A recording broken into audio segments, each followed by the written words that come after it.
ganda ng Buddha, oh, ang laki-laki. Ha? Nakatalikod. Yan. Ayan.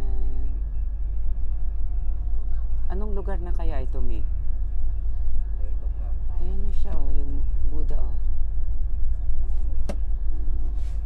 Rin gaan mag-camp there. Mm. Bad camp. Yung konduktor, kinakausap niya si ano.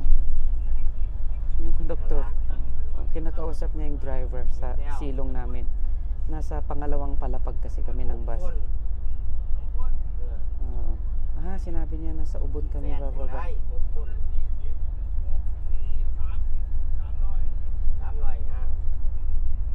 Ano ba? Hindi ko naintindihan.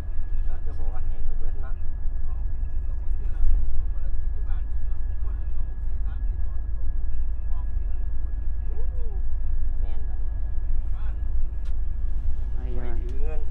So ayun, umalis na yung conductor. Ayun yung driver, oh. Silong.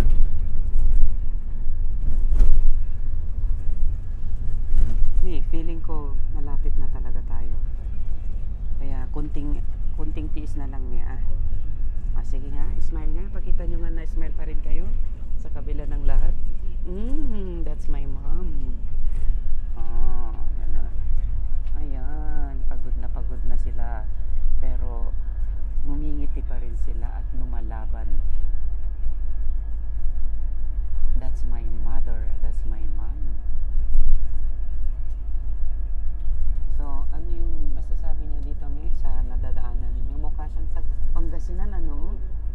Ganda. Parang sa Pugunsili. Parang sa papuntang Pugunsili, Aguilar, Pangasinan. Shout out sa lahat ng mga taga Pangasinan, lalong-lalo na ang taga Pugunsili, Aguilar, Pangasinan. Muli, this is Christopher and this is Nanay